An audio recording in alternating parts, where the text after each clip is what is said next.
friends of Abanyamulenge who have joined us here today to commemorate the day of today. Invited the guests who have come. Kubwo kuza kubana natwe kwibuka intwari yacu Lieutenant General Rukunda Makanika n'izindi ntwari zose. Who have come to commemorate our heroes who have died. Dutangiye tubahampore ngo mukomere. We started by saying sorry, be strong. Tugiye kuvuga bukeya mu mateka yacu aho urwango rwacu rwatangiriye. We are just going to give you the background of our history, how it started. Kuko ntabwo twaremwe twanga. Because we were not born as people who are being hated by other people. Hari igihe twigeze kubaho tumeze nk'abandi. There is a time we used to live like others. Ariko amateka agenda bihindura bigera igihe bibaho tubanka inyamaswa twaba tubanka abantu. But the history changed. We became an enemies. Bitewe n'amateka mabi twagiye turagwana abakoloni. Because of the bad history left by the colonizers. Dutangiriye ku mwaka w'igihumbi 1891. By starting by 18 kugeza mu mwaka w'igihumbi 1933 to 1930. Icyo gihe twari dutuye muri kya gihugu cyacu tumeze nk'abandi bantu.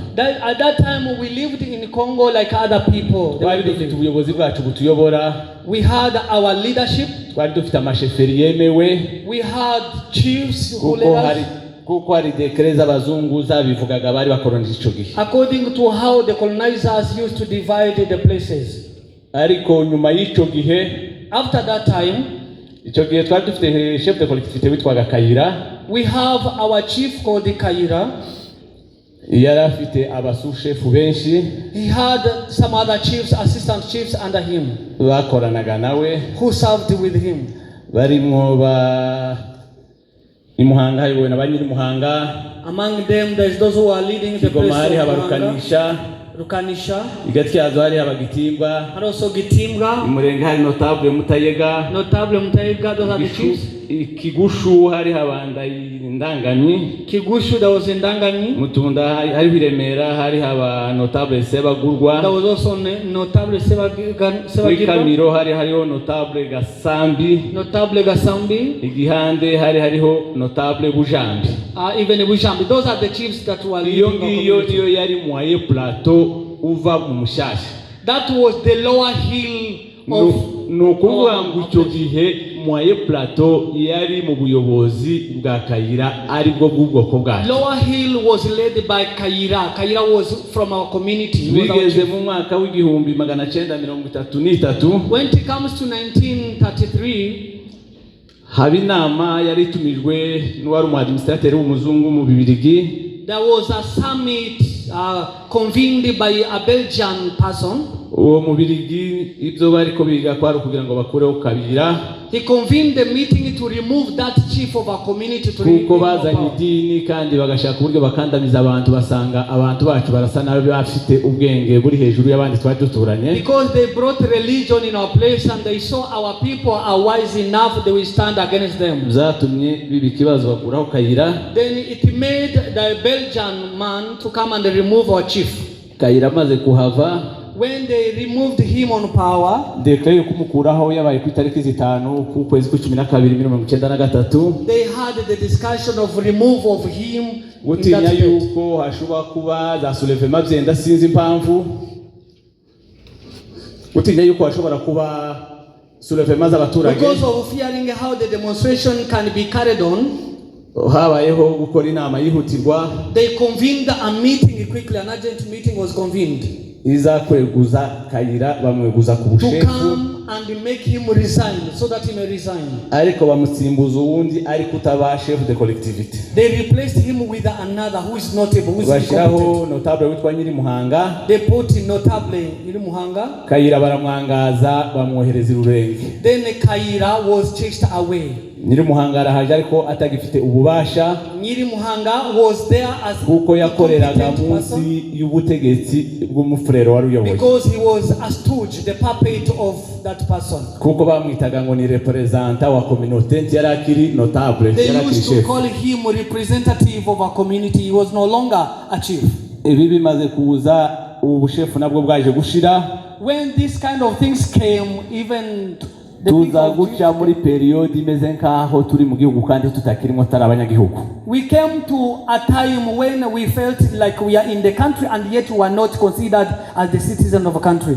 Habaye muri mirongo itandatu ubwigenge bubonetse. When it became in 1960s, twibwira yuko after the independence, twibwira yuko natwe tubonye independence kabandi. We thought that we have gotten independence like other people. Ariko iyo independence ntacyo yatumariye. But that independence to us was in vain. Kuko yaramaze kimara iminsi mike ya Lumumba arapfa. After some few days the freedom fighter was Lumumba maze gupfa haza gutangira intambara ya Murere yabashakaga kuhangana na Mobutu. After Patrice Lumumba died, those who wanted to fight against the regime of Mobutu, they started the fighting against Mobutu. Hagurukamwe abaje kumurwanya bacakisangani baraza bahoruka ku butaka bwacu bwo muri Sud Kivu. People stood up with a movement to fight against the regime of Mobutu.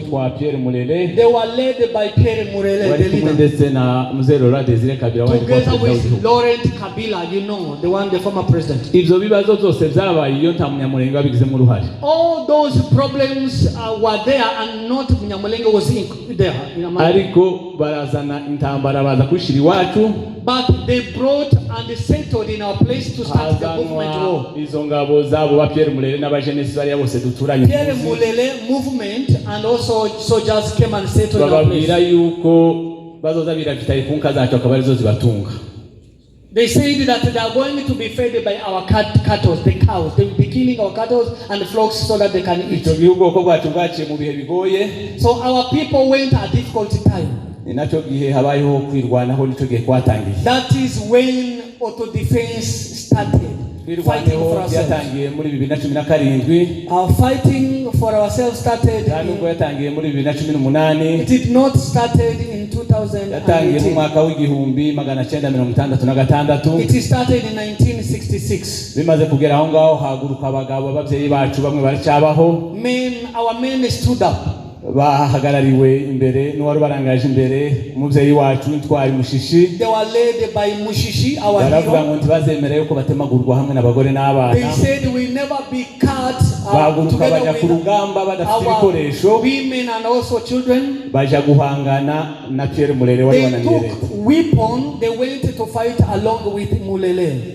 Tukira ahangaha, as we are still here, Abanyamulenge nibo bantu gusa bashizwe mu gisirikare bataragiye ku centre de formation. Abanyamulenge are the one who have introduced into the military activities without being trained. Bamaze guhangana na Pierre Mulele.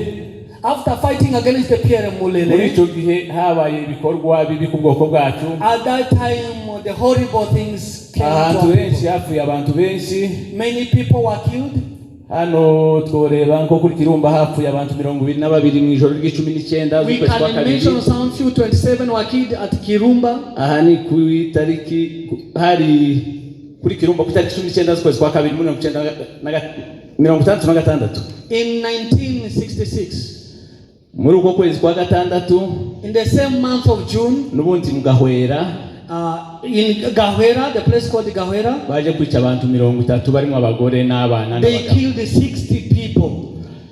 Muri 1996 n'ubundi ku itariki 16 z'ukwezi k'umunani in 96 ku Gatongo hiciwe abagabo 10 men were killed. Bicirwa mu ikanisa. They were killed in a church. They were inside the church.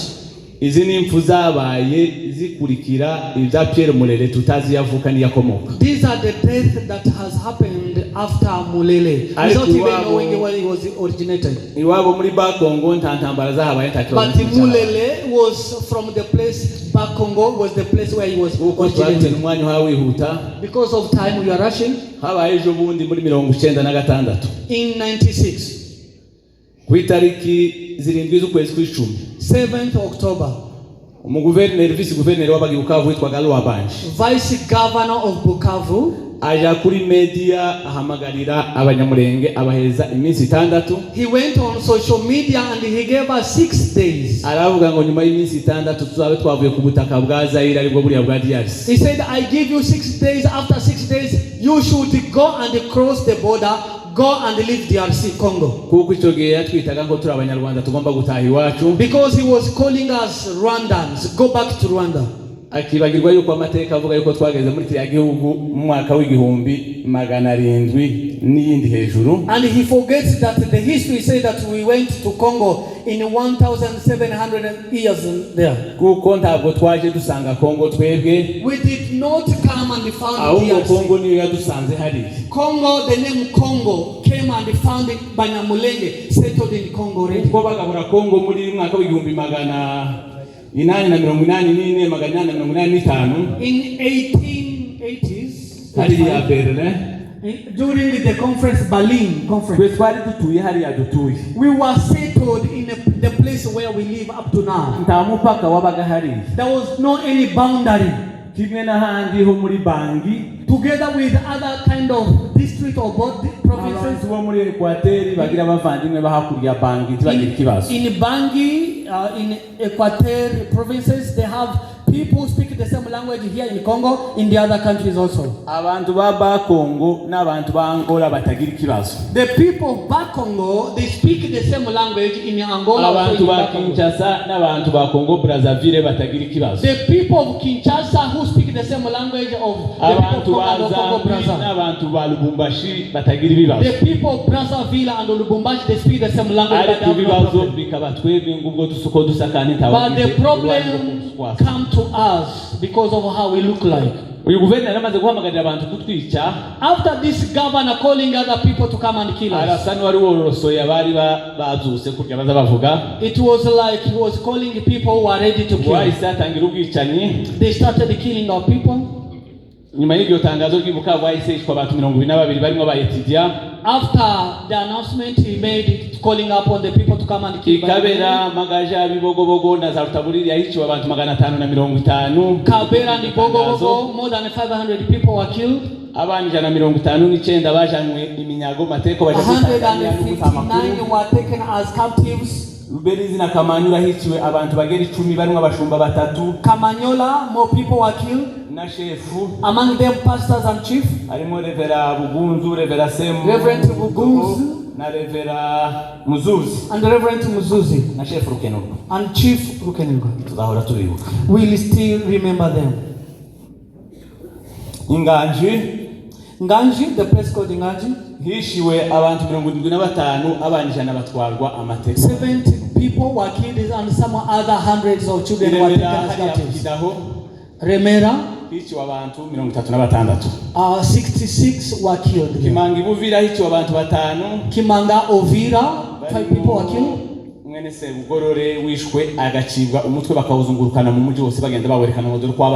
He was beheaded and also they took his head and continued showing it to people. After that situation, some other Kirwanaho were born and they said, we cannot continue seeing the killing. Many young men stood up. Among them, there were this hero that we remember today. They stood up and said, we cannot accept the killing which is happening to our people. People stood up and fight for themselves.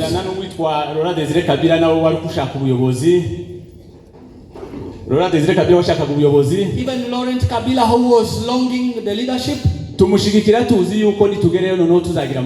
we even supported him, knowing that after capturing or getting to the leadership, he will give us peace.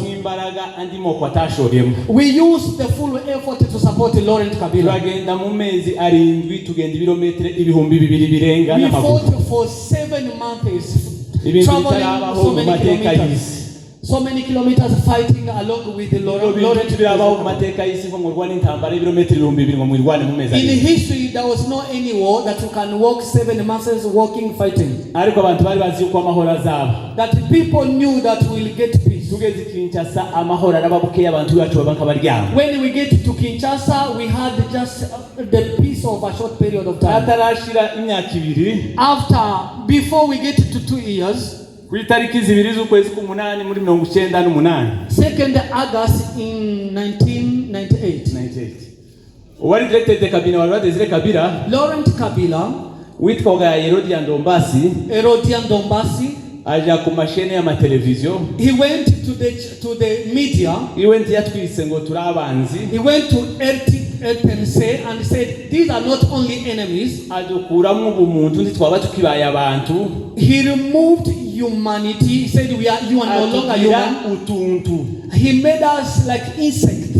Ibyo ni muri bimwe kugira ngo icyaha cyitwe genocide bashingiraho. Those are some of the things that people can speak and say this was the genocide that was planned. Iyo umuntu wamaze kumukuramo umuntu, when you remove humanity into a human, ikintu, then you make him an insect. Ibyo ni ibyaha ndengakamere. These are the highest criminal that you can prosecute. Aravuga ngo bari abantu mwabonaga habasukudusa. Herodian Dombasi said the people that you have seen that who don't look like us, bari yani minyorogoto. These are just the insects. Muza mubisha nk'iminyorogoto mubarangi. Kill them like serpent. He said that the serpent you have to kill them. Ubwo tegeko ryarakurikijwe. The decree that he gave was followed.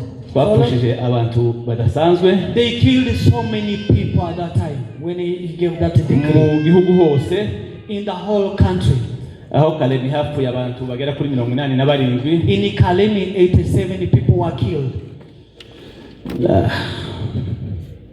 Nihangana.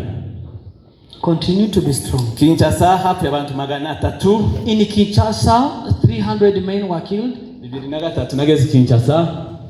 In 2003, I went to Kinshasa. Then a person took me to the Kankokolo camp.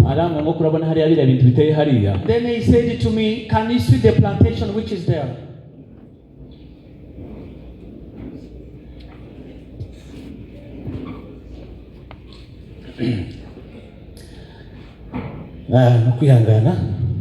Let us continue to be strong. Then he said, in those plantations, there is the dead bodies of your people. They are the graves of your people have been buried there. In Kamina, 400 people killed. In Lubumbashi, 200 people were killed. In Zura, 45 people were killed. More than 20,000 ran away from war. They were scattered all over the world without having anything. Without any other reason. Because of how God created them. Pweto, 70 people were killed. Those are the people who were killed because of the orders given by Herod. These are the few mentioned, but more have been killed. This tongue can kill, it can spare people. We are rushing because of time. And after this grieving words, we have some other words to comfort us. In the year of 2004, after coming into the transition government, because LCD, the same people who don't want us to leave, they came and said you have to leave Kinshasa so that they may have peace. There is no peace that comes out of the agreement. The peace comes out of shedding of the blood. They went to Sun City for the peace talk. We found ourselves into the transitional government. It was 1+4. Then we lived in that government. It was one president plus 4. When we landed to Kinshasa, we fought against MONUSCO, the UN soldiers. When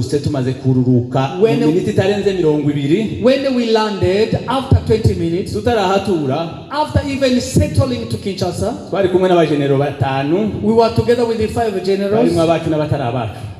Some were our relatives and others were not our relatives. Some of them were not our relatives. Barabafise barenga 60. There were officials, there were more than 60 officials. Ariko mu minute itarenze 10 less than 10 or 20 minutes, the situation has changed. Those who have diabetes, already diabetes was high. They ordered us now to sit down at the tarmac road, and they said you are arrested right now. The leaders made a phone call. We stayed there in a few days.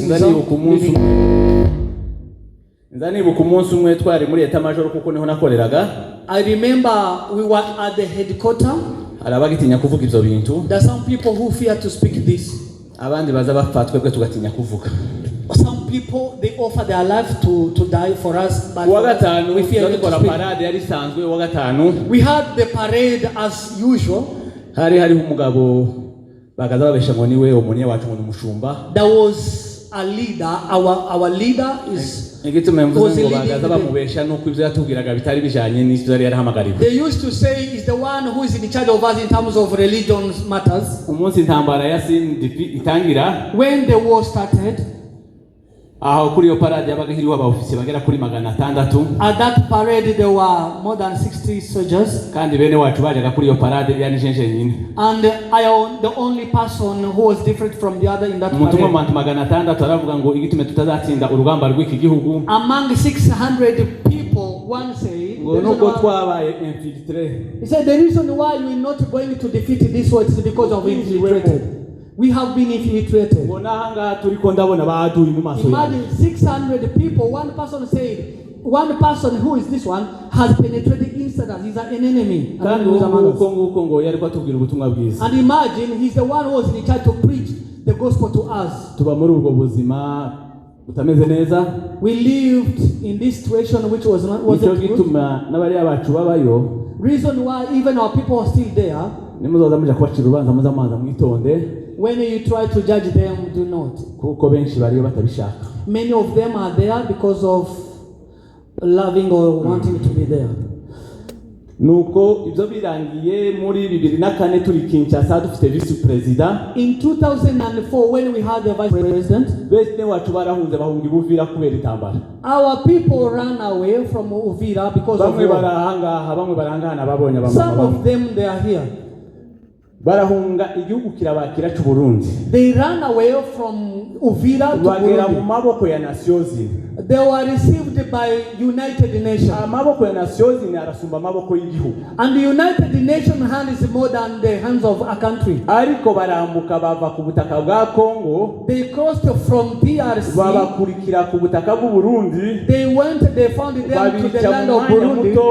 They killed them. Bari muri distance y'amametero magana ngahe nikaya abasirikare b'Abarundi. And yet they were just at a short distance with the camp of military Burundian army. They were protected by United Nations military.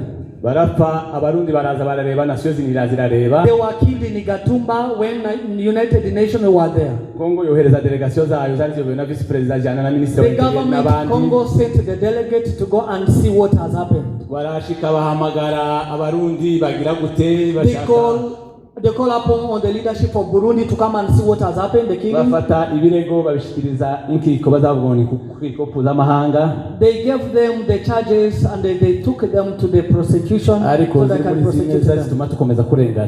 But we are still continuing to face injustice. During that night in Gatumba, a refugee camp, 165 people were killed. It has been forgotten, no prosecution. As we are rushing to this commemoration today, in 2016,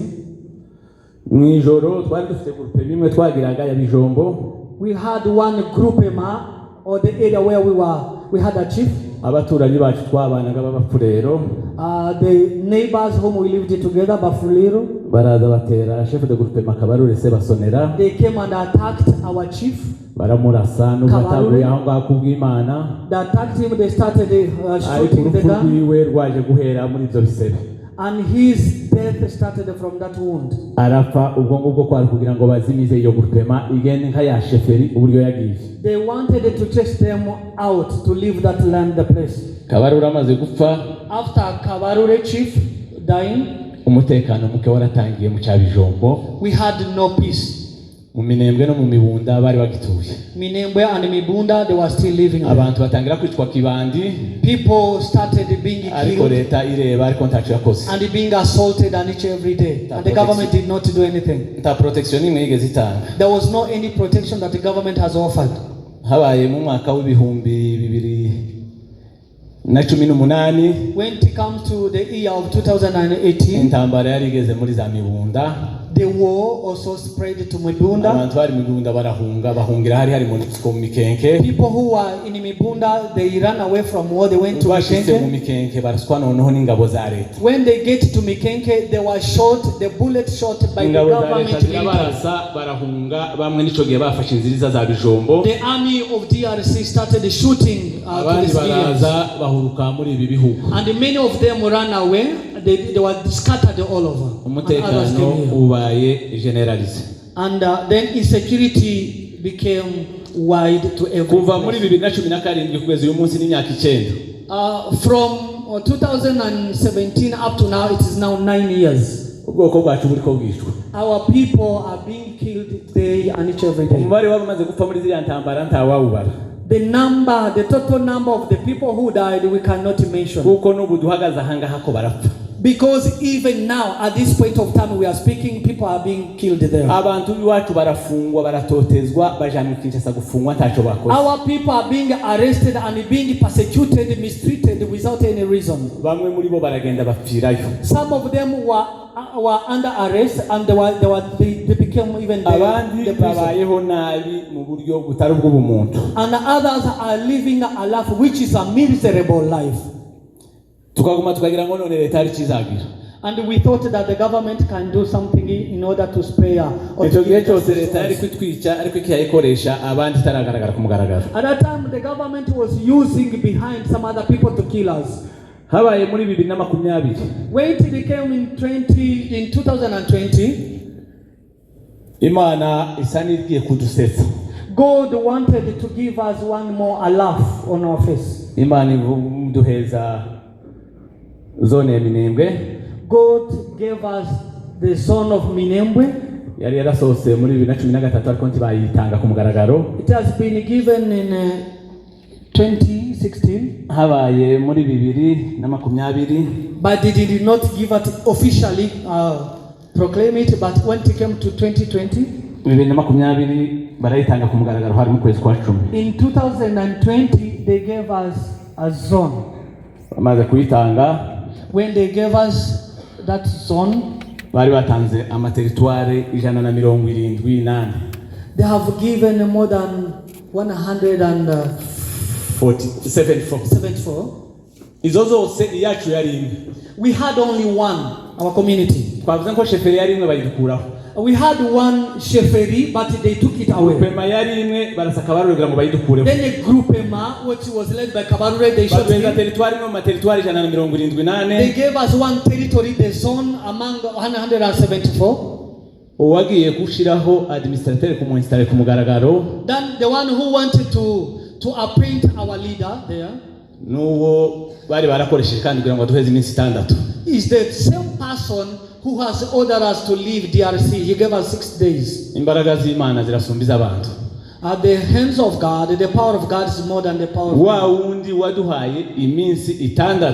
The same person who has given us 6 days. Ubuyobozi bwaramutegetse ngo ari uja kuvuga yo ko Minembwe baye. To leave Congo is the one the government has ordered to go and proclaim that is zone that has been given to our community. Ariko bamaze kuyiduha kuko tubana n'abantu badashaka ngo tubaho. After giving us that kind of place that we are ruling ourselves. Territory yacu yamaze iminsi 2. We had that kind of zoning for 2 days. Kuko ku itariki yamaze iminsi ibiri. Only 2 days. They last for 2 days. Umunsi wakurikiyeho, the following day, ku itariki 8 bari bashize ku itariki 6, because they have officially announced it on 6th. Then when it gets to 8th, abanzi bacu bahoraho, our permanent enemies, kuko turabagira bamwe babi imbere y'abandi, because we always have those enemies. Abitwa babitakwira murabazi. Bitakwira, some of them are called Abitwa Nzangi. Nabo bazapfa kuburyo abambere bapfuye, hariho banzuruni barapfuye. Those ones who are the enemy to our people also die like us. Tuzabaho ubu ngubu ntakihari. Even the one who said we never leave is the one who Abisale n'abandi barahaguruka babwira president ari kuri Goma. And those people is saying they stood up and said to the president, ngo nutangiriya territoire irabi igihugu cyo hakurya ibyo buzabukitanze. Then they said, once you give the territory to this community, as if you have given it to the other country. Ubundi territoire zitangwa muri ministère ya intérieur. Territory is being given by the Ministry of Interior.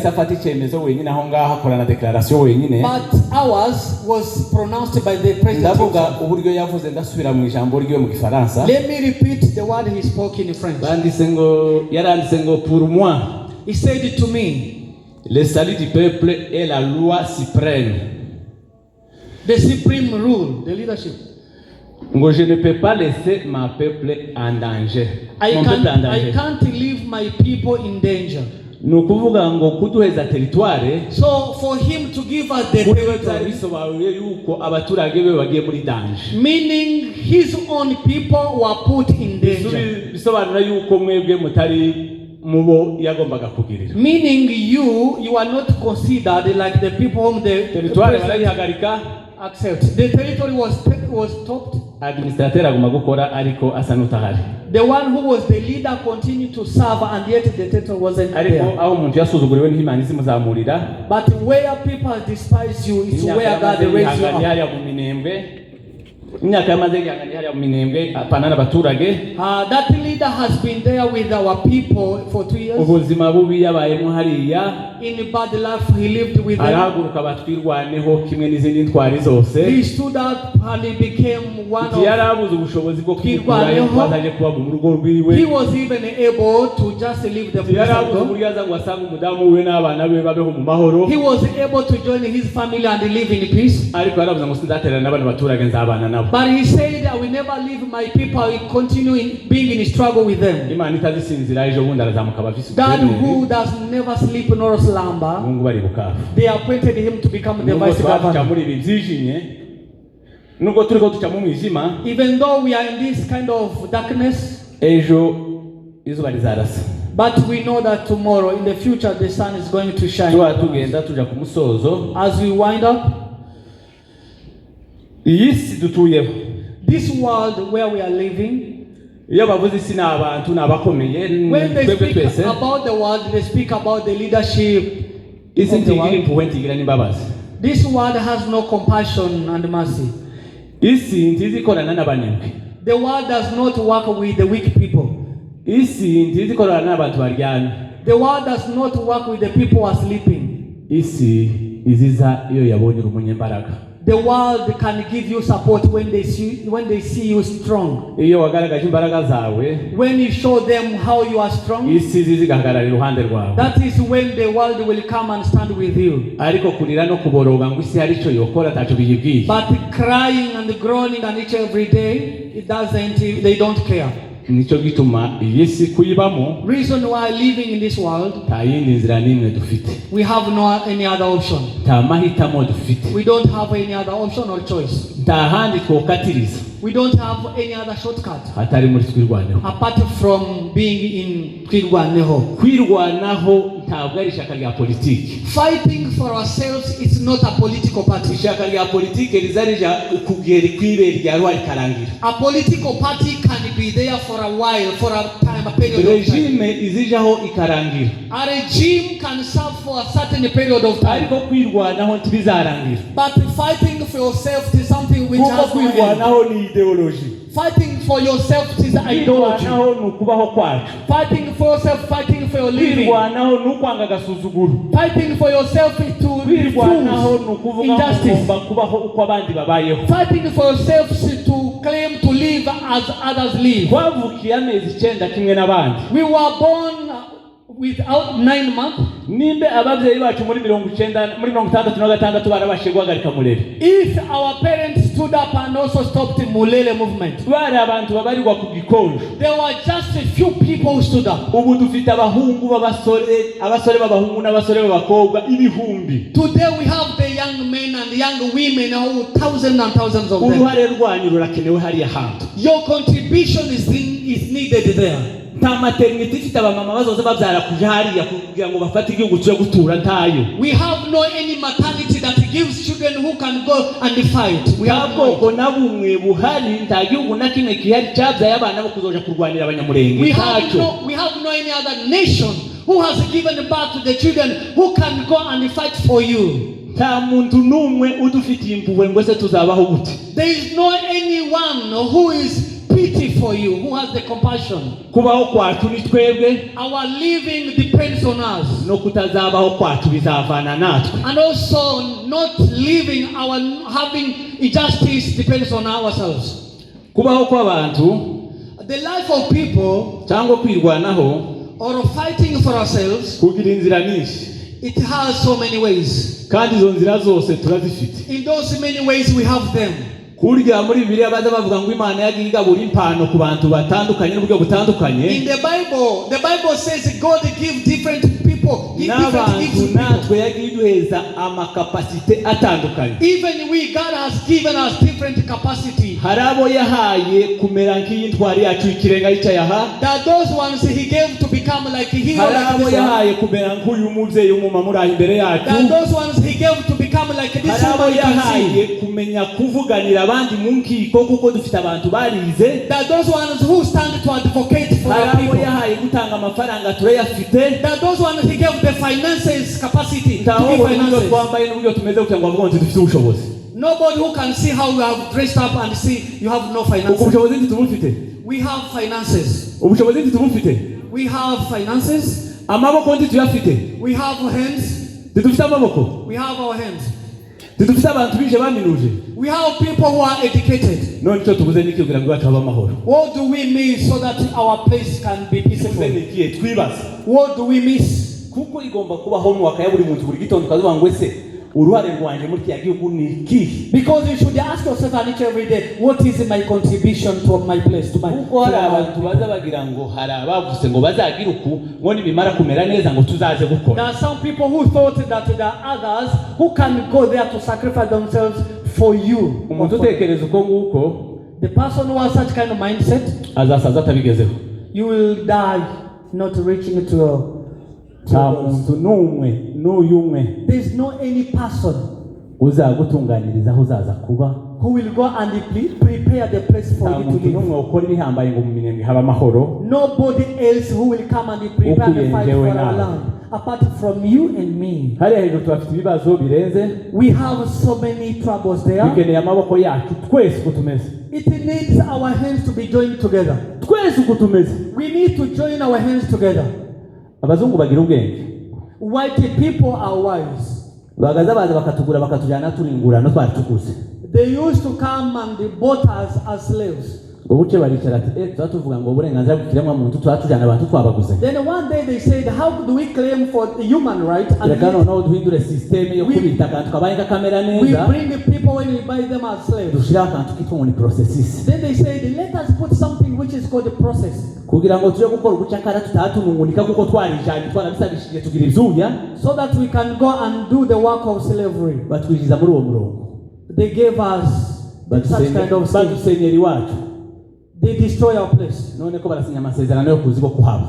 And now they are signing the treaty. Ese wacu ko ari habi kubereka babashaka kuza kuhaba. Why do they sign the treaty to come and live in our land? Timuze ko basinya amasezerano yo kuza kuhaba. They are signing the treaty. Natwe tugasinya kuja kubakorera. To come and live in our land, and yet we are going to their land. Faranga baza bafatira tugeze hanze turafaranga dufata. You know the money they pay you when you reach there. Ni batakaye kumeza izo bariye byinshi ziwacu. It is just the leftover that has fallen down from their tables. Intwari yacu. As you remember our hero, reka muvuge ku magambo atatu kuko twarabana. Let me just speak him in a few things. Twabonanye nawe muri 1996. I saw him in 66. tubana 97 in 96 and 98. turatandukana. Then we were separated. turasubira duhura 2011 Bukavu. I met with him in 2012. ari umuyobozi afite office nziza. When he was a leader, he had a very big office. ari vekira abana baje kwishuri bakagenda n'imodoka n'umudamu. He had a vehicle. His children used to go to school when they're in the vehicles. ari kuzongera yarabisize. But he left all such kind of comfort. wewe wo kubazanye ibyo uhawe wihangiraho wobibura. When we ask you the comfort zone you are fearing to leave, you cannot provide it. arabisiga. But him, he left the comfort zone. muvuga bitatu cyambere. 3 things I can mention. yari intwari. He was a hero. nuko ndabirangije. icyakabiri. The second one. yari umukristo. He was a believer, a Christian. icyagatatu. The third one. yari umuvisionnaire yarebaga kure. He was a person with a vision. He used to look far. ibyo bintu bitatu. Those are 3 things that I know about him. muzabaza abantu bose babanye nawe. People who lived with him knew about it. uyu munsi tuba tumwibuka. Now today as we commemorate him, tuba umunsi wo kumwibuka gusa no kurira ngo ntituratahabirangije. it is not the day of commemorating so that we can live just there. tuzirikane umurage we. Let us continue to consider and remember his legacy. tuzirikane ibyo yasize avuga. Let us continue to remember what he said. gukomereza mu murongo wa twirwaneho niko kumwibuka no gutomushyira ku status zawe. Continuing in the same way he started is continuing to remember his legacy. wenda wanditseho we. Remembering him is not to ibikenewe ni ibikorwa byiwe muri the wewe. garment whereby you have written his name. nizo nizo bikenewe. What is needed is to continue doing the same activity he was doing. turangiza. As you wind up, ibyo byose twavuze twagiye duhura nazo. all the things that I have mentioned that you have faced. abantu bo kubaza ngo se twagiye twishwa nabandi koko turi kumwe n'abanyamahanga. People can ask you who are killing you. twishwe na leta yacu. We have been being killed by our government. kuva icyo gihe cya 60 since the year of 60s kugeza uyu munsi wa mbere leta niyo yafashe ya mbere yo kutwica kandi ari bagomba kuturinda. Up to now the government are the ones who are at the front line fighting against us. iri kumwe n'abafatanyabikorwa bayo together with their partners.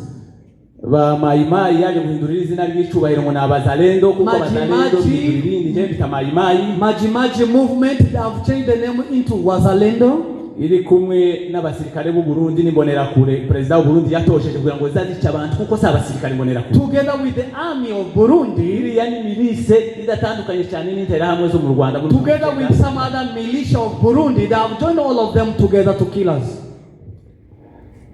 arangije abona bo tibirahaza. Then he said it is not enough. arongaraza na ba mercenaires. He also brought mercenaries. Biburaya. Mercenaries from Europe. n'abandi bungu ko araza n'abanyamerika. And some others from elsewhere. bakoresha artillerie ziremereye zikoreshwa mu baturage. They use sophisticated weapons. bakoresha za drones zitazazikoresha intambara iremereye. They use the drones that have never been used drones before. zitazazitera amakompora 140 ku munsi mu baturage. The drones started the bombardment of our people. The bombardment. mu ntambara za Kongo kuva muri 1996 ntahandi yaraterwa ziriya drone. Since the year 1960s we have never seen the drone doing the bombardment. kandi wacu hari ibibazo bisumba handi. And even our place is not the only place. kandi bose baza kubyitirira bakavuga ngo ni za rebellion ngo zituruka iwacu. And for them they claim that all the rebellion comes from our place.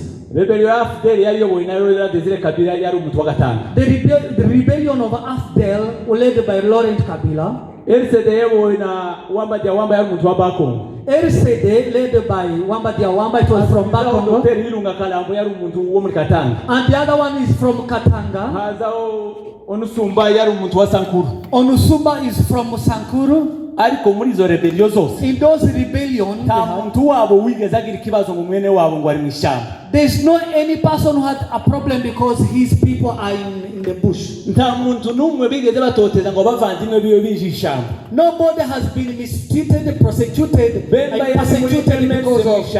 because of how his people are fighting. Bemba yari muri MLC mu ishyamba. Bemba was in the bush. ariko isi ari ministre kwa Kabila. And his father was a minister. Abangara bari Kinshasa nta muntu wawutashwe. Bangala community were not attacked. Ico gihe abacu bariko bishwa ngo RCD yatangiranye n'Abanyamulenge. That is when they were killing our people that RCD is from our community. Muri ico gihe cyose bivuga ngo turanzwe muhaguruke Meaning we are twese hamwe people have hatred against our Twese community. hamwe. All of us, we have to stand together. twoshobora. When we join our hands together, we can stand. turarangiza twihanganisha imiryango yose yagize ibyago, We wind up and we give our condolences to those by'umwihariko who have lost their umuryango beloved w'intwari ones, yacu General Rukunda. especially the family of General Michel Rukunda. twihanganishije twirwaneho aho bari hose, We say sorry to Twigwaneho, twihanganishije ubwoko wherever they bwacu, are. We give sorry to our community, our people, Abanyamulenge, nubwo wherever turi they mu are. mwijima ariko igitondo kiri hafi. Even though it seems like we are in the darkness, but the day is twoye coming. gucika intege, Do not be discouraged. twoye gukangwa n'amadisikuru y'abayavuga, Let us not be afraid by the twoye speeches guterwa being ubwoba spoken. n'ab'abanyamulenge batakigira umutima, Do not be afraid by the speeches given baza bavuga by ngo turya ariko duhemuke mpe some mukendamu. other people who are in the government being bariya babayeho corrupted. kuva kera kandi bariya ntacyo bazabuza kugeraho. Our people are being corrupted by the government. harakabaho twirwaneho, Let there be Twigwaneho. harakabaho Abanyamulenge. Let there be Banyamulenge. Murakoze. Thank you.